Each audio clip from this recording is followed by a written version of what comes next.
est 8h32 et vous êtes bien sur RMC et BFM TV. Bonjour François Bayrou. Bonjour. Merci d'être venu ce matin tenter de nous éclairer. Vous êtes le président du MoDem, vous êtes maire de Pau, vous êtes haut-commissaire au plan. Crise politique majeure que traverse la France. Les consultations se poursuivent pour tenter de trouver un Premier ministre. Vous aviez vu le président vendredi. Vous avez à nouveau déjeuné avec lui hier en tête-à-tête. On va y revenir. Mais je voudrais vous poser d'abord une question sur ce que disait hier matin, ici même, le ministre de l'Intérieur, ministre démissionnaire de l'Intérieur, Gérald Darmanin, à propos du profil du chauffard qui a tué ce gendarme.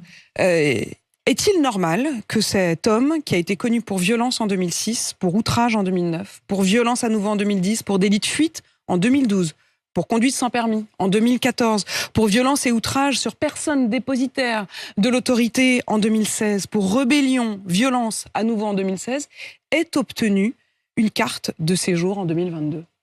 Non. Depuis des années, on a voulu mettre au point un certain nombre de garde-fous et de précautions sur le profil et sur les moyens qu'on pouvait mettre pour choisir les profils ou accepter les profils de ceux qui viennent s'installer en France. Et donc, ça n'est pas normal. Alors, je ne connais pas les détails de la procédure, parce que, comme vous le savez, ça n'est pas le politique qui décide de ces sujets. C'est la justice, au moins autant. La famille du gendarme est évidemment bouleversée et on le comprend. Oui, c'est le moins qu'on puisse dire. Malgré tous ces outrages, il avait d'ailleurs toujours 9 points sur 12 dans son permis, donc il roulait de manière parfaitement régulière et officielle. Est-ce que ces défaillances, est-ce que ce type de défaillance que l'on découvre régulièrement, n'est-ce pas cela qui a mené aussi à la situation politique? C'est une grande partie de l'indignation du pays. Les Français sont absolument de bon sens et ils disent simplement: vous ne pouvez pas faire, lorsqu'il y a accumulation de fautes, de condamnations, de décisions de justice et d'intervention des forces de l'ordre, vous ne pouvez pas faire comme si rien ne se passait. Et donc la réalité qui est créée par le fait que les mécanismes administratifs, les mécanismes de justice s'additionnant les uns aux autres font que l'impunité apparaît comme une réalité de tous les jours. Cette impunité, elle est purement et simplement inacceptable aux yeux de nos concitoyens et elle doit l'être aux yeux des responsables du pays. Et donc, ce garçon, cet homme qui a été fauché, arraché de la vie et des siens. On ne peut pas faire comme si de rien n'était. Et on ne peut pas dire que c'est seulement un sentiment de quelque chose. C'est une réalité. Cette réalité, elle commande, elle s'impose à tous les responsables publics. Je ne ferai pas de mauvaise transition, François Bayrou, mais vous venez de dire on ne peut pas faire comme si de rien n'était, les actes doivent avoir des conséquences. Au fond, plus largement, c'est un peu la question que les Français se posent ce matin. Est-ce que les élections aussi auront des conséquences? Les consultations sont à nouveau en cours. François Hollande, l'ancien président, désormais député, dit ce matin dans le journal Le Point: ce n'était pas au président de censurer un gouvernement Castex, mais à l'Assemblée éventuellement. Il dit en tout cas qu'il a été en quelque sorte censuré de manière préventive par Emmanuel Macron, ce gouvernement. Ça vous fait rire? Cette phrase, c'est n'importe quoi. François Hollande, que je sache, a été président de la République. Il devrait s'en souvenir aussi. S'il a été président de la République, il doit connaître la Constitution. La Constitution, l'article consacré au pouvoir du président de la République, c'est en matière de gouvernement, c'est l'article 8. Et la première phrase de l'article 8, c'est « Le président de la République nomme le Premier ministre ». Point. Il dit pas « il nomme le Premier ministre sur désignation par un parti minoritaire. Oui, mais comment est-ce qu'il justifie, Emmanuel Macron, de ne pas nommer Lucie Castet ? Il dit parce qu'il y aurait une instabilité. Donc c'est de manière préventive. Il censure de manière préventive ce gouvernement, disant qu'il le sera. Parce que l'autre mais en étiez-vous sûr ? En était-il sûr ? Vous voulez rire. Vous plaidez le faux pour entendre le vrai.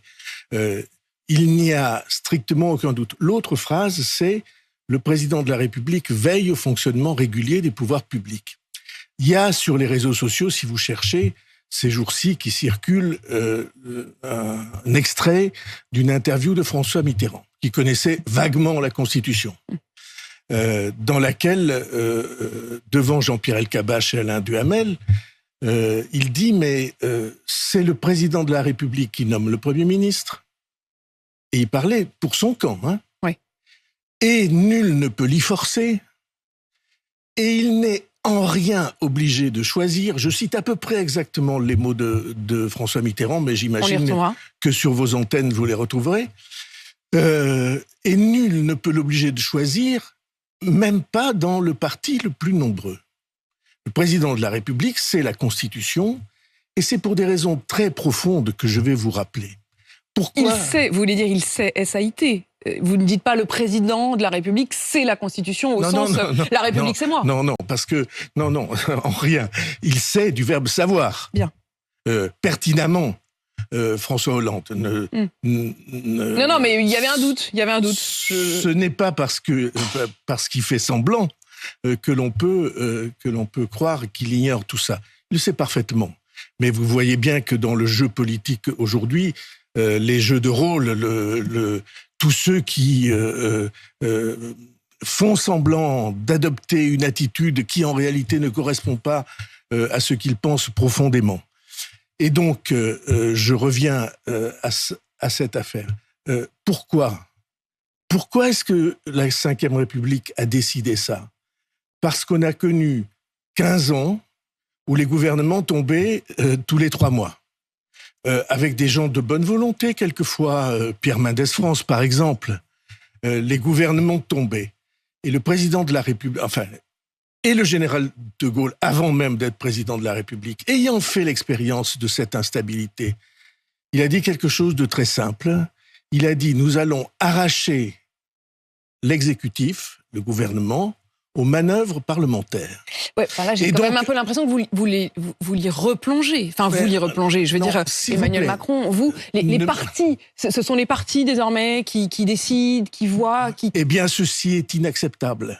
Oui, mais qui a invité les partis ? Et depuis des semaines, comme vous le savez, je plaide pour que on oublie cette impasse, pour qu'on sorte de cette impasse. Et cette impasse, elle est très simple. Vous ne pouvez pas demander, vous ne devez pas demander. Il est inconstitutionnel de demander à des partis de désigner un Premier ministre. Là, c'est du président dont vous êtes en train de parler. Vous êtes en train de dire qu'il fait quelque chose d'inconstitutionnel. C'est bien les chefs de parti qu'il a invités d'abord à venir discuter avec lui. Pour des consultations, c'est normal. Pour savoir qui désigne et quelle est la meilleure désignation possible. Tout ça est absolument simple. Quand vous dites qu'il y a une crise politique, moi je crois pas. Je crois qu'on est entré dans une nouvelle séquence avec un nouveau paysage politique, que ce paysage politique est plus difficile à gérer que quand vous avez une majorité tout seul, mais que c'est l'expression des Français. Expression biaisée, expression déviée par ceux qui disent on a gagné une élection alors que en chiffres, ils ont à peine le tiers des sièges et que deuxièmement, personne n'a voté ni pour leur programme, ni pour une candidate que personne ne connaissait et dont personne n'avait jamais entendu le nom, même pas eux.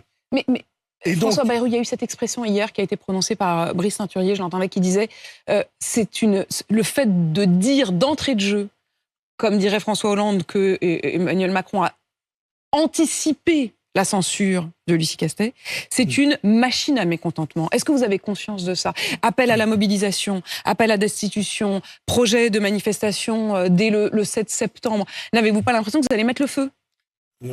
D'abord, vous allez mettre le feu est excessif et tous ces propos sont excessifs.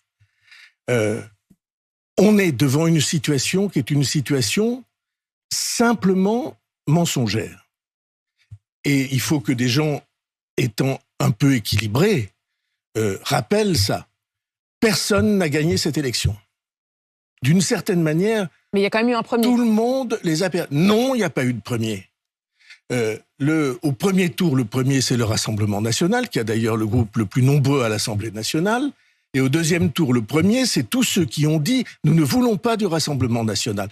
Personne... Donc c'est le Front républicain qui a gagné. Absolument. Personne qui a gagné. En tout cas, qui a empêché quelque chose qu'ils considéraient et que nous considérions tous comme un danger pour la France. Et donc, cet ensemble dans lequel les électeurs n'ont pas trié, ils n'ont pas dit, et vous non plus, et aucun de ceux qui nous écoutent, quand il était placé devant ce choix Rassemblement national ou Front républicain, aucun d'entre eux n'a dit « je vais voter pour le NFP » ou « je vais voter pour le centre ». Vous voulez dire, ils ont dit « on va voter contre le RN ». Exactement.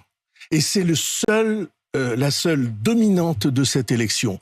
Et faire passer ce vote qui était un vote de, comment je pourrais dire, de salubrité ou de précaution ou de prudence nationale, pour un vote de choix à l'intérieur du Front républicain, mais c'est une tentative de dévoiement de cette élection. Et maintenant, on fait quoi ?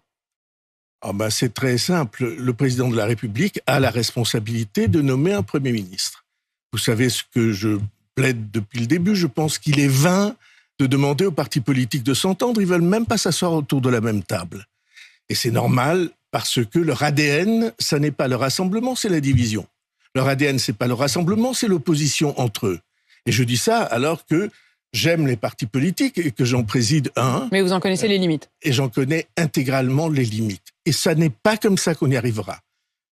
C'est la responsabilité dans les institutions françaises du président de la République française, à la différence des pays qui nous entourent, de choisir le Premier ministre parce que nous avons, je parle pour les constitutionnalistes, c'est la Constitution de la Ve République, c'est la séparation des pouvoirs.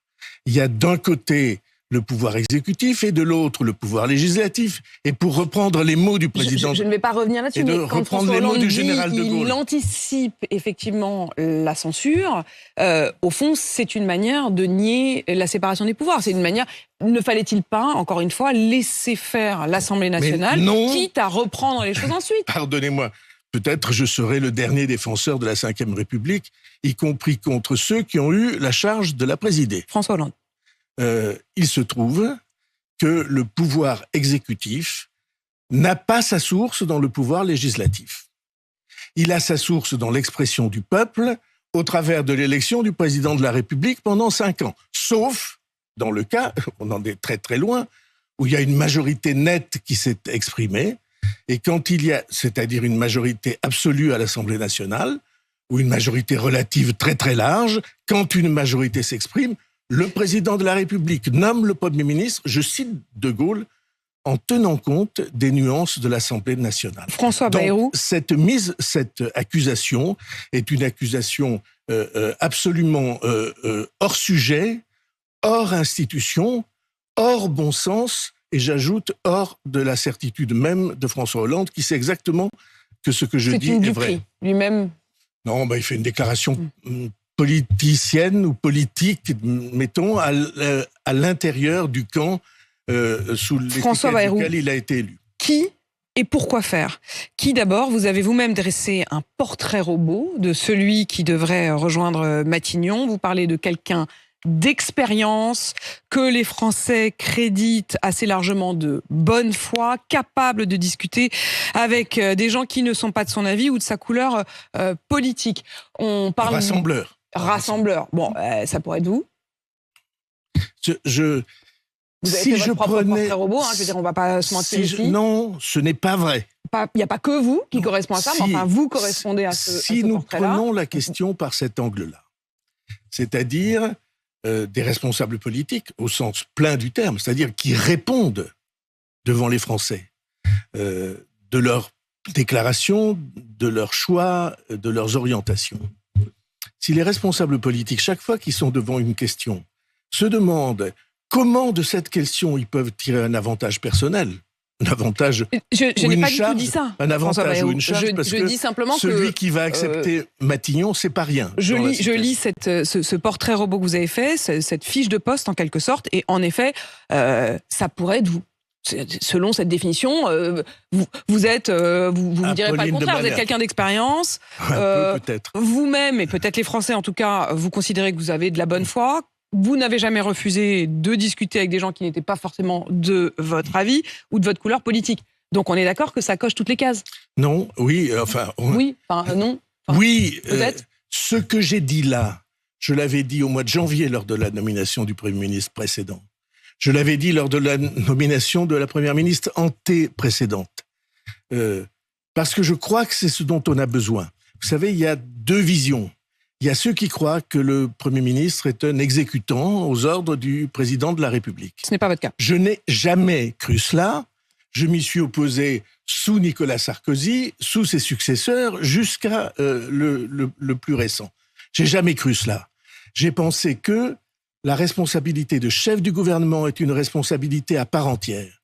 Et c'est une responsabilité vis-à-vis du pays que de définir pour lui une politique et d'être capable, cette politique, de la défendre devant les assemblées, devant l'Assemblée nationale et le Sénat, y compris en discutant, en dialoguant.